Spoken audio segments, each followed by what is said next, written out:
Are you the reserved guest I was expecting? I have something important to discuss with you. Would you mind sparing a moment? As I was about to enter the restaurant, a woman in a chef's attire, wearing a tense expression, approached me. Intrigued, I wondered what she wanted to confirm regarding my meal. However, when I listened to her, I was hit with a shocking revelation that made me go pale.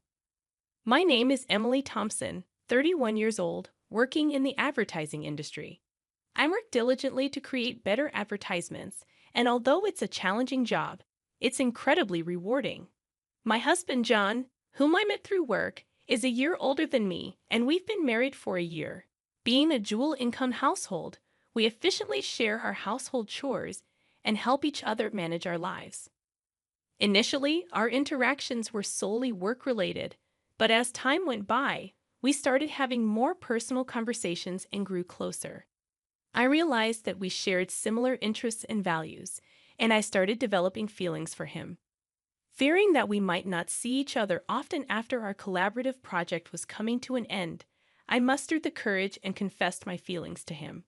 Despite my nervousness, he accepted my feelings, and we started dating. After a year, he proposed, and we got married. Before marriage, John revealed that he had been previously married and was divorced. They were married for about a year, had no children, and mutually decided to part ways due to differing values. It seemed like John regretted not being able to make his previous marriage work. He appeared a bit reserved when it came to love, probably because of his past experience, but I understood. As long as there were no lingering issues, I didn't mind his past. It wasn't about wanting happiness for marriage, but wanting to live my life alongside John. So I accepted the fact that John was divorced and went ahead with the wedding. Our married life was filled with happiness, but slowly, the real implications of John being divorced began to unravel. After our wedding, we moved to an apartment close to both our workplaces, and John's parents live nearby, and we get along well. Our married life has been smoother than I anticipated. Initially, I had concerns about living so close to my in-laws, fearing potential conflicts, but they were always kind to me. Given our work schedules, John and I hardly have time during the weekdays, but we make the most of our weekends. Living with my husband, due to both of us working, we don't get much leisure time together on weekdays, except for brief conversations at dinner. Therefore, we spend a lot of time together on weekends. We both enjoy eating and often cook dishes we want to try at home. Ideally, dining out would be great. But I have an allergy to fruits from the Rosaceae family, so I can't casually eat out. Even when I think a dish doesn't contain these fruits, they might be used as a hidden ingredient, making it tedious to constantly check with restaurants. Even a slight touch causes my skin to turn red and swell. I feel bad asking about ingredients at restaurants and have developed an aversion to dining out due to this. I developed this allergy as an adult, and initially, I was taken aback since I hadn't expected it. I recall a time when I ate a lot of strawberries, and my mouth swelled up, making it difficult to breathe. I used to eat fruits frequently, and after getting tested at the hospital, I was devastated to find out about my Rosaceae fruit allergy. Discovering that I could no longer eat favorites like strawberries, apples, pears, and peaches saddened me. I'd had reactions after eating food I thought was safe, only to find out they contained allergens, which further discouraged me from dining out. This made me apprehensive about buying ready-made meals or snacks, adding a bit of stress to my life. Perhaps due to the initial severe allergic reaction and the sadness of not being able to eat my favorite fruits, I became overly cautious about checking ingredients during meals with my husband. While we were dating, my constant checks made me feel apologetic. However, I can't feel at ease without thorough confirmation, and without it, I can't fully enjoy meals. Still, we love eating. My husband and I would select ingredients and enjoy cooking together, a routine that helped reduce my excessive worries. Fortunately, both my husband and his parents understood my allergies, easing the mental burden I felt after getting married. Especially my mother-in-law, who had a deep understanding of allergies due to her father's severe wheat allergy. Wheat is commonly used in many products, and even a little bit affected him. Allergies can be lethal, so we were very careful. She explained that she researched my allergy and always ensured that meals were safe for me when we dined at her place or went out. She took extra precautions, allowing me to enjoy meals without worries. You shouldn't have to be scared during meals. I'll make sure everything is safe for you, she told me, which almost moved me to tears. I have a great relationship with my in-laws, especially my mother-in-law, who treats me like her own daughter. We'd often go out together, and my husband and his parents are wonderful people. The concerns I initially had about my allergies have vanished. One day, a project I proposed at work was successful, earning me a promotion, which I excitedly shared with my family. They were all thrilled, especially my mother-in-law. While spending time with her, she invited me to celebrate at an upscale restaurant. That's a very fancy place, isn't it? I can't let you do that, I hesitated. The restaurant was in a luxurious hotel nearby, which I had always dreamt of visiting since my student days. However, it was truly upscale, and I felt it was too extravagant even for a celebration. You don't have to hold back. This is such a joyous occasion. Let me treat you, she insisted, genuinely happy about my promotion. Her sentiment warmed my heart, but I had reservations. I remembered visiting the restaurant's website before my allergy developed and dreaming of tasting their fruit-filled tart someday. The restaurant often uses fruits from the Rosacea family. While I appreciate my mother-in-law's kindness, besides the issue of the restaurant being upscale, I'm hesitant because they frequently use fruits from the Rosacea family, to which I'm allergic. Whenever I dined out with my mother-in-law in the past, we informed the restaurant of my allergy beforehand. But each time I felt guilty asking them to accommodate my dietary restrictions. So, we often chose restaurants that seldom use my allergenic foods. I worry that even if we inform this restaurant about my allergy, it might inconvenience them due to their frequent use of fruits. Of course, dishes without these fruits are safe for me, and I'm tempted to try them. However, considering the kitchen likely processes these fruits as well, the risk scares me. In the end, I decided to decline the offer because of my concerns about an allergic reaction. Still, my mother-in-law was keen on the idea. I'll inform them about the allergy when I make the reservation. Don't worry. I also have a connection there, so they'll take good care of us. I was surprised to hear that she had connection to the restaurant, given that neither she nor my husband had ever mentioned it. However, I assumed it wasn't something she boasted about. Considering my mother-in-law's enthusiasm and my genuine interest in the restaurant's cuisine, we decided to have lunch there together. Given that it was a suggestion from my mother-in-law, who had always been considerate of my allergies, I felt relieved, thinking there was nothing for me to worry about. When I told my husband about this, he was surprised to hear that his mother had connections at the restaurant. He'd also mentioned that the restaurant sometimes serves fruit, and he appreciated their consideration for allergies. When I shared with my husband that my mother-in-law had informed the restaurant about my allergies during the reservation, and that they would take precautions, he seemed relieved. It's a celebration of your promotion, right? Make sure to enjoy yourself, he said with a laugh. Initially, I declined because of my allergies, but I had always admired the restaurant, so I was excited about dining there on the day I had been eagerly waiting for. Since it was a weekday, I took a half day off after finishing my morning work. I planned to head straight to the restaurant. Being a high-end place, I chose a more formal outfit than usual and paid extra attention to my appearance. When going to work, colleagues noticed my attire and asked about my plans. When I told them about the meal, they wished me a good time before I left the office excitedly. As I entered the hotel entrance, my mother-in-law was already there. The two of us headed to the restaurant on the first floor, and since we had a reservation, we were immediately escorted to our table. Our reservation was for 1:00 p.m., but due to the busy lunchtime, we were informed that the serving might be a bit delayed. Understanding the popularity of the high-end restaurant, I decided to order just drinks for the time being and wait patiently. Having already finished work and being encouraged by my mother-in-law, I ordered champagne. We enjoyed our conversation while waiting for our meal. Though I've had champagne before, the one I had that day tasted the best. Feeling the effects of the alcohol and the anticipation of dining at a restaurant I had longed for, I was in high spirits. From the dishes at the neighboring tables, I could tell the food looked delicious, and I eagerly awaited our meal. Suddenly, my phone rang from inside my bag. Realizing I hadn't turned it off during my meal with my mother-in-law, I tried to shut it off. Seeing the incoming call was from work, I sobered up immediately, worried that there might be a problem. I excused myself from my mother-in-law and stepped out of the restaurant to take the call, ensuring no one was around in case of sensitive information. The call was regarding a document I had submitted earlier that day. My colleague urgently needed clarification. Relieved that it wasn't because of an error on my part, I answered their questions and wrapped up the call in about 5 minutes. As I was about to turn off my phone to go back and enjoy my meal, an unfamiliar woman approached me. "Excuse me, you're the customer who made a reservation for today's meal at the restaurant, right?" The woman was dressed as a chef, presumably from the restaurant's kitchen.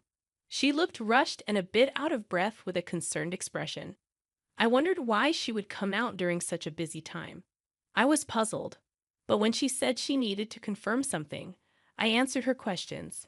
Her face went pale, and she urgently told me to leave the hotel immediately. "It's dangerous to go back to the restaurant now. Please leave the hotel and ensure your safety immediately." Suspicious of the woman's intense demeanor, I asked for clarification. Once I grasped the situation, I felt the blood drain from my face. I quickly hopped into a taxi waiting in front of the hotel and headed home. That evening, my mother-in-law called. When I picked up, she was furious about me leaving her at the hotel and returning home without saying anything, causing embarrassment. "Since she had reserved a special course, you had everything set up to celebrate, and you just leave without a word. Don't you know basic manners? What kind of upbringing did you have?"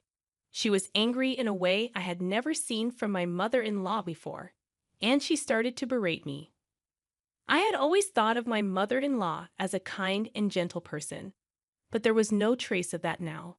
I believed that the kind mother-in-law I had known would be upset if I left without saying anything, but would also be concerned about whether something had happened to me. However, she was furiously yelling with such intensity that I began to believe the rumors about her were true. As I remained silent, she continued to berate me further, complaining even about my parents and how they raised me. "You've been silent this whole time. Don't you realize you've done something wrong? You're not fit to be my son's wife." After a long tirade, she finally seemed to calm down a bit. I then quietly posed a question to her. "You told me that you informed the restaurant about my allergies when you made the reservation today, and I could relax, right? But the restaurant wasn't aware of my allergies. So what happened? In fact, the meal today had ingredients that I was allergic to, not only in the dessert but also in the main courses. The allergenic ingredients were used in marinades and sauces, which weren't apparent from just looking." The woman who approached me earlier had taken the reservation call from my mother-in-law, and she said that no mention of my allergies had been made. However, she noticed the allergy badge on my bag and came to check just in case. Being the chef responsible for our meal that day, she immediately noticed the inclusion of the allergenic ingredients. If she hadn't informed me, I would have unknowingly consumed the food with allergens, which would have resulted in a severe allergic reaction. Initially, I doubted that my mother-in-law would purposely make me consume allergens, but considering the woman took time out of her busy schedule to inform me, I quickly believed her. Furthermore, this woman knew about my mother-in-law's true nature, and she deduced my situation, advising me to leave immediately and ensure I went somewhere my mother-in-law would follow.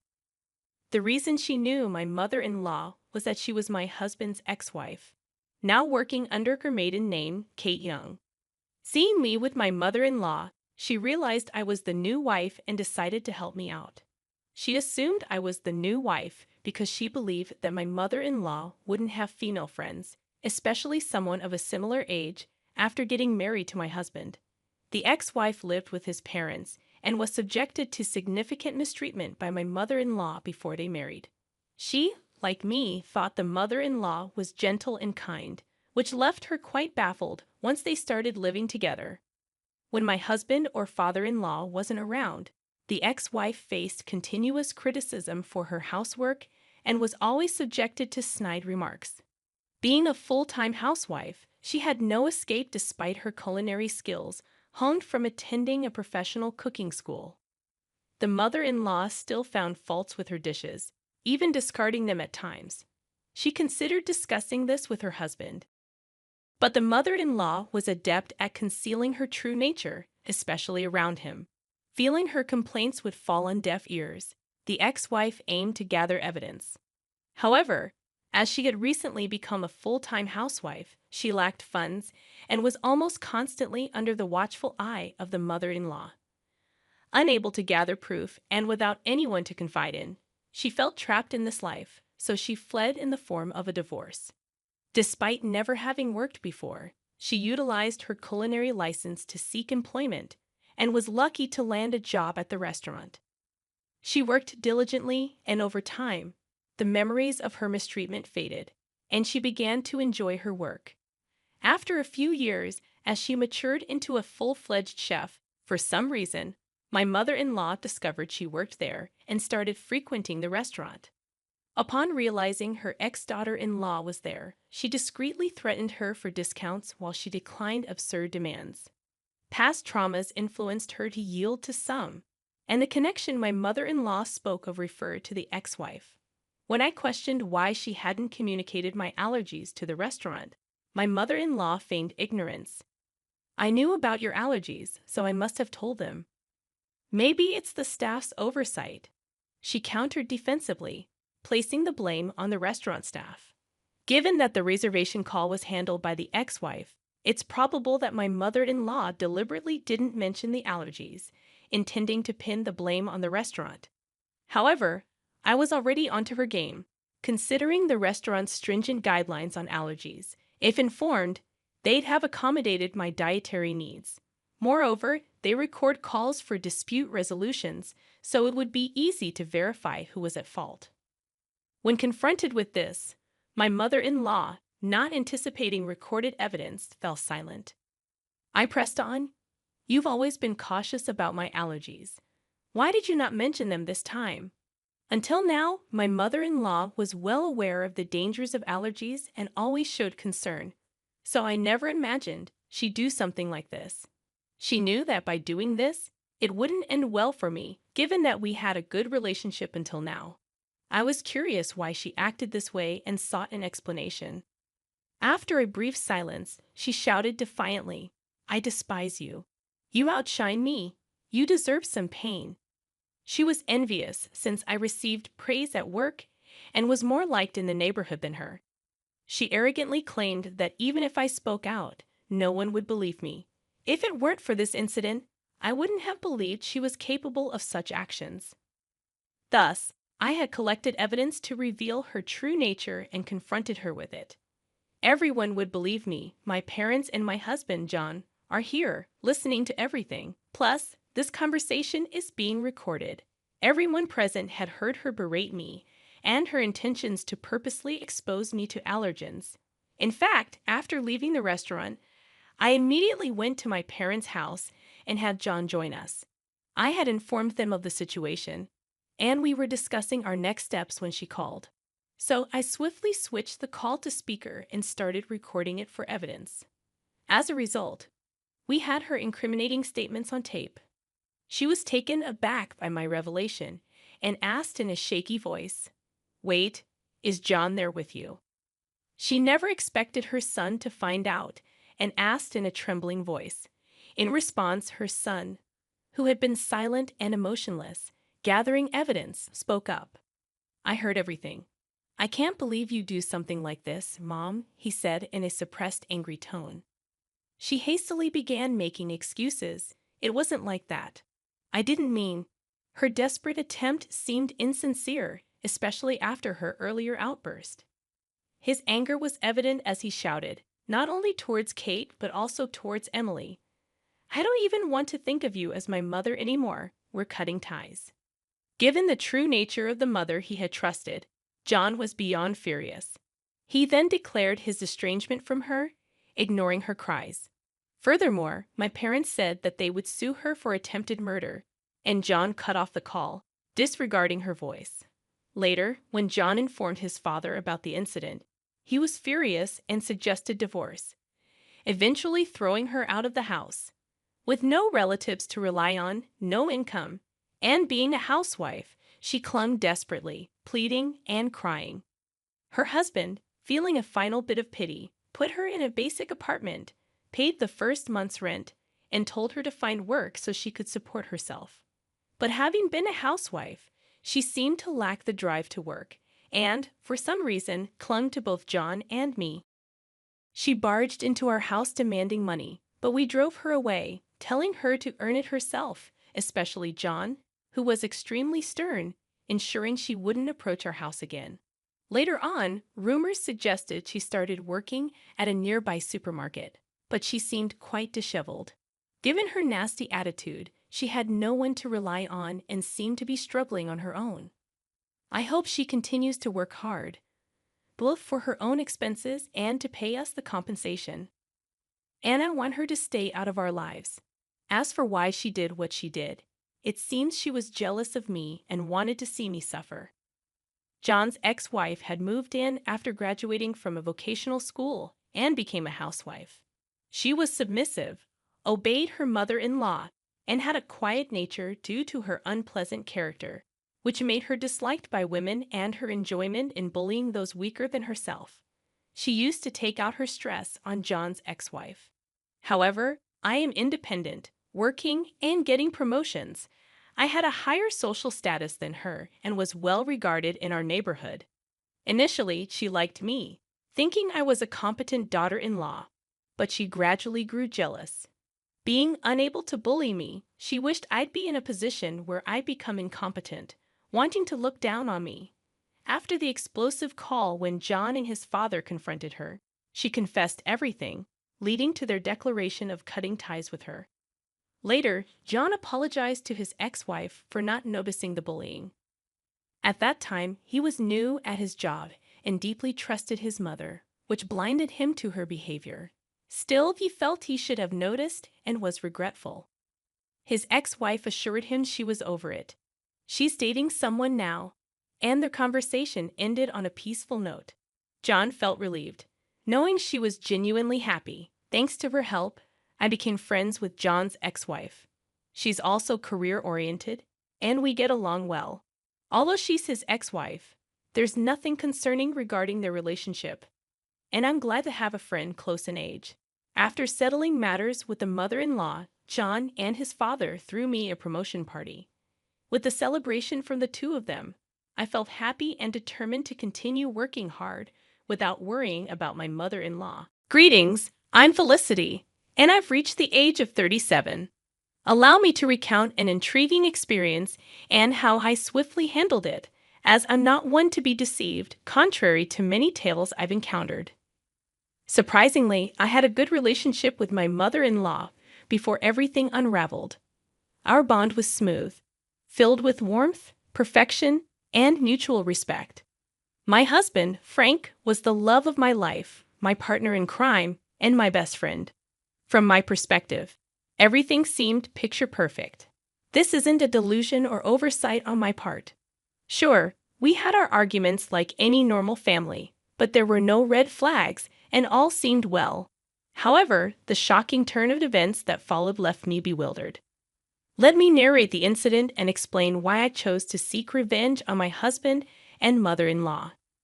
I had planned something special for our family, a vacation originally meant for Frank and me. However, considering Tiana, my widowed sister-in-law, and her loneliness, I decided to include her. I sponsored most of the trip, covering accommodation, meals, and activities. Frank and Tiana were only responsible for their additional expenses. The plan was to treat them to a once-in-a-lifetime vacation in Spain, exploring Barcelona's vibrant streets, savoring tapas, and enjoying the Mediterranean sunshine. The thought of creating lasting memories and strengthening our bond excited me. Little did I know that this grand adventure would lead to events that shook the foundation of trust and shattered the illusion of our perfect family.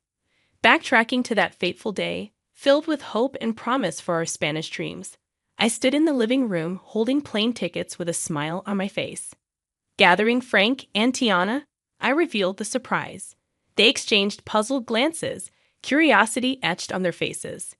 Tiana, with her wise eyes, tilted her head slightly. With a flourish, I presented the tickets and shared my plans for our Spanish adventure, hoping to see joy and gratitude in their eyes. Frank's face lit up, expressing genuine anticipation. "Felicity, you truly are something else," he explained.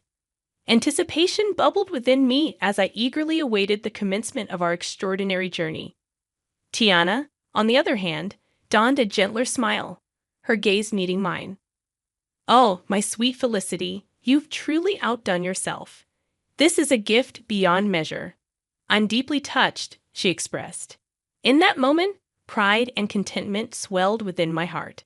Their reactions were a validation of the love and effort I had poured into this surprise. I had envisioned this vacation as the adhesive that would strengthen our bonds, creating unforgettable memories and fortifying the already seemingly unbreakable ties. However, as you might suspect, this tale takes a treacherous turn. Beneath the facade of our seemingly idyllic relationship, a complex web of deceit and betrayal lay in wait, ready to ensnare us all. When the truth unraveled, it would challenge the limits of forgiveness and test the very essence of family bonds. As planned, we boarded the plane, embarking on our 2-week adventure.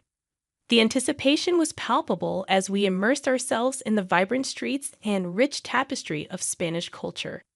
The first week unfolded seamlessly, with the flavors of paella, exploration of historic landmarks, and dancing to the infectious rhythms of flamenco. Laughter and joy filled the air, and I reveled in the belief that our bond was unbreakable. However, little did I know that a storm was brewing on the horizon, waiting to unleash its fury upon my unsuspecting heart. On a fateful Monday morning, as the sun bathed the city in golden hues, I woke up to find an empty hotel room. Confusion and a growing sense of unease gripped my heart. Frantically, I reached for the phone, dialing both my husband's and Tiana's numbers, hoping for an explanation. But to my dismay, their phones remained silent, their voices absent. Fear began to claw at the edges of my mind as I searched the empty room for any sign of their presence. No notes, no bags, no traces of disturbances or struggle. Just an unsettling silence that hung heavy in the air. It seemed I was left alone in a foreign land, and the minutes felt like an eternity. As despair threatened to consume me, a glimmer of hope pierced through the darkness. My phone buzzed, signaling an incoming call. It was Tiana. Relief washed over me, mingled with confusion and a deep sense of hurt. How could she leave without a word? With trepidation, I answered the call, my voice filled with a mix of concern and disbelief. "Tiana, where are you? What happened?" I questioned. Tiana's voice, tinged with a strange mix of resignation and frustration, reached my ears. However, it wasn't the same sweet voice I had always known. It sounded colder. "Felicity, I felt the need to return your calls since my phone was incessantly ringing. Oh, I'm sorry for disturbing you. I was just wondering where you two went.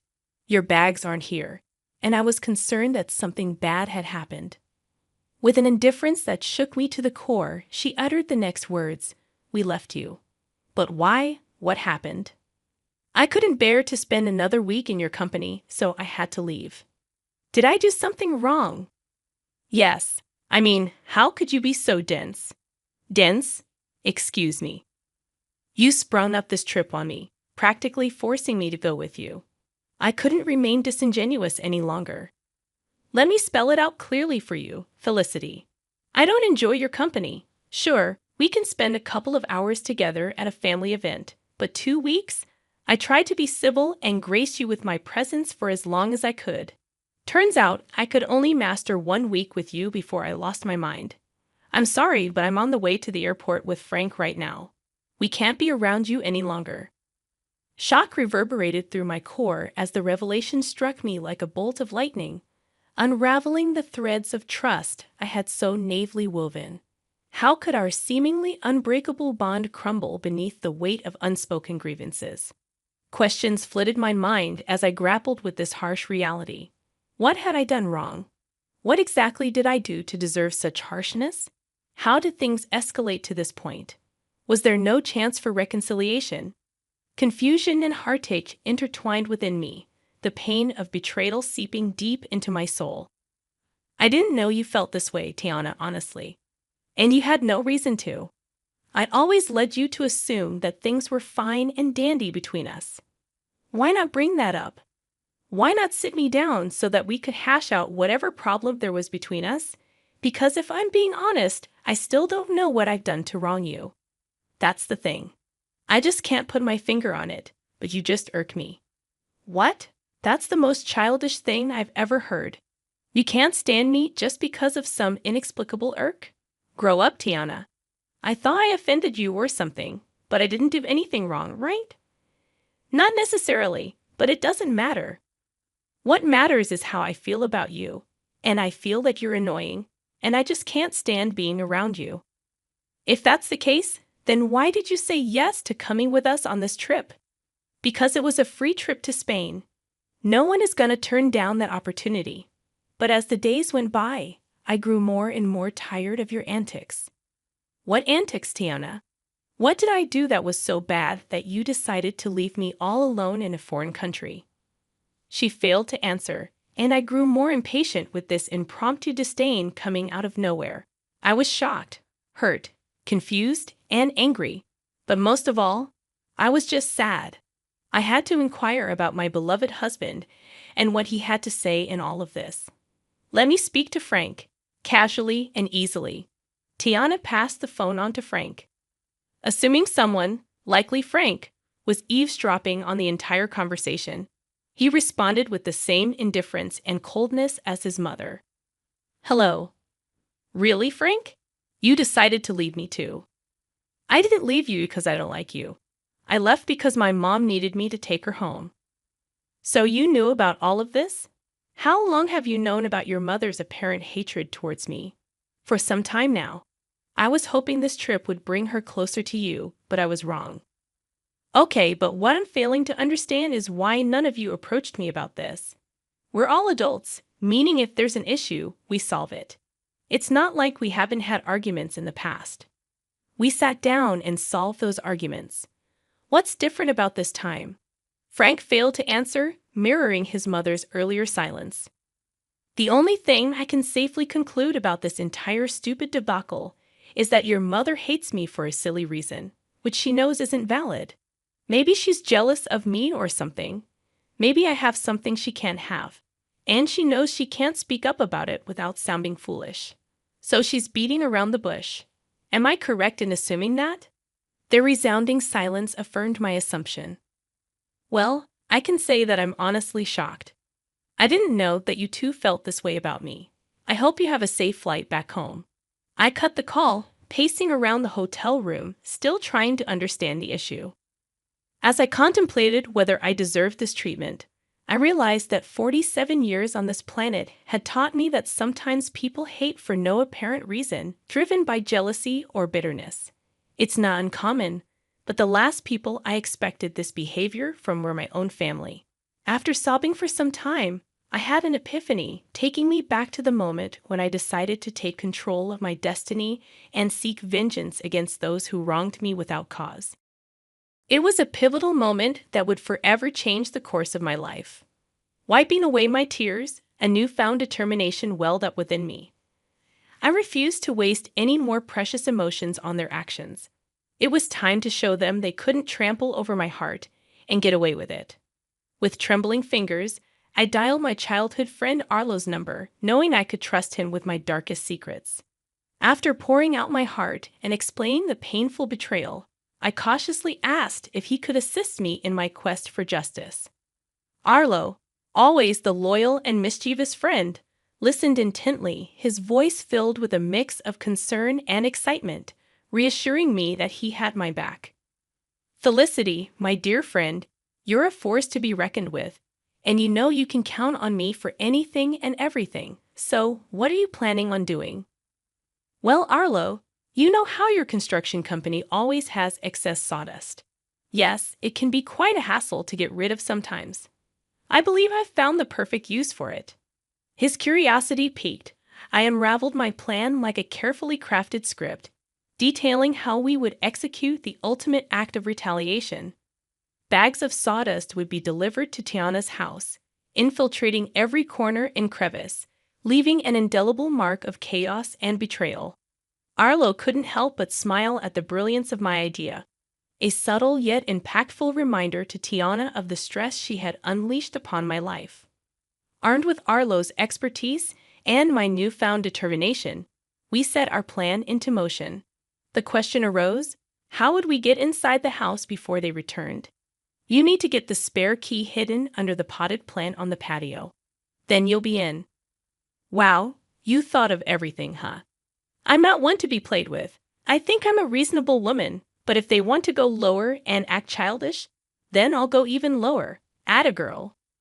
As the hours passed, anticipation swirled within me. Arlo assured me that the mission was complete, and soon I would witness the fallout of our carefully orchestrated chaos. Then, like a sweet melody in my ear, my phone chimed with a message from Arlo. I eagerly opened the pictures he had sent, revealing a sight to behold. Tiana's once pristine home now resembled a post-apocalyptic wasteland, drowned in a sea of sawdust. Every nook and cranny had been touched by our mischievous hands, a scene straight out of a surrealistic painting, an embodiment of the chaos that had unfolded in our lives. I called Arlo, and his laughter echoed through the phone. I couldn't help but join in. It was a cathartic release, a shared moment of triumph against those who had betrayed me. I expressed my heartfelt gratitude to Arlo, acknowledging his willingness to tread the path of mischief with me. He simply said, "Naughty can be so satisfying, my friend." As the clock ticked away, I could feel the tension building within me. How would Frank and Tiana react when they walked through the doors of their once-beloved home? The anticipation was almost unbearable, a heady mix of nerves and vindication. I couldn't help but relish in the thought of their bewildered faces and disarrayed emotions. Hours later, my phone erupted with frantic energy. It was Frank, his voice laced with panic and disbelief as he described the chaotic scene that awaited them, the sawdust-covered house standing as a testament to their betrayal. My heart danced with wicked delight as I listened to his exasperated voice. At that moment, I knew that the message had been received loud and clear. Their actions had consequences, and the chaos they had sown had come back to haunt them. Felicity, it's just awful. Mom is in hysterics. I decided to reveal the part I played in this and said, "It serves both of you right. How could you leave me here alone without a valid reason, no less?" "Wake, Felicity, was this your doing?" The wailing and panic in the background stopped, and instead I approached Frank's phone. I heard my mother-in-law say, "Give me that," before shouting in my ear, "How could you do this to us?" To me. "I have no idea what you're talking about. Have you considered that this is just your karma?" "Oh, come on, Felicity. We all know it was you. Who else would have access to my home?" "It's very easy to break into someone's home nowadays, Tiana, especially if you don't have any security cameras installed, which, by the way, you should seriously consider doing to prevent things like this from happening again. Honestly, Felicity, how can you do this to us? When are we supposed to sleep? This sawdust is making my lungs ache." "Oh, that's right. You probably forgot to get the keys to my house, huh? Well, that's a shame. I'm guessing you two are going to have to stay in yet another hotel. But for how long? Until I decide to come back from my vacation, I guess. I mean, I paid for 2 weeks after all, and who knows, I might feel greedy and decide to extend my stay." Frank then took the phone from Tiana, and she began to bawl once again, mourning her ruined furniture. "Felicity, this was foul. How could you do this? I don't know why you're assuming that I had anything to do with this. I mean, how could I? I'm currently relaxing in the hotel jacuzzi. How could I have done this? I held back my laughter as the two of them were clearly confused as to what had happened, even though they suspected I had something to do with it, which I obviously did. But they didn't have any solid proof, so I basked in all the glory of knowing that they were frustrated but had nowhere to direct their anger. As I bid Frank farewell on the phone, a sense of contentment washed over me. I had taken control of my narrative, leaving them to grapple with the consequences of their actions. I know what I did was quite foul and even quite dangerous considering how old Tiana is. I mean, spending even a night in that house could lead to serious health consequences. But I knew that they wouldn't dare to dream of staying there. It was too sabotaged to be habitable. They just had to rely on staying in a hotel for a little bit longer because I didn't want my money to go to waste. I stayed that extra week in Spain, enjoying the culture as I intended, while my husband and my mother-in-law were undoubtedly worried, trying to find a cleaning company that would take on such a daunting task. I didn't know how long it would take to get the house professionally cleaned, but I knew that in the meantime, my mother-in-law would have to stay with us in my home. And I knew that she would just be irritated the whole time since she apparently can't stand my company. This should serve as a reminder to some of you that some people need to learn the hard way. And if it just so happens that you can dish out your own justice, then by all means, go ahead and do it, and really give people something to be mad about.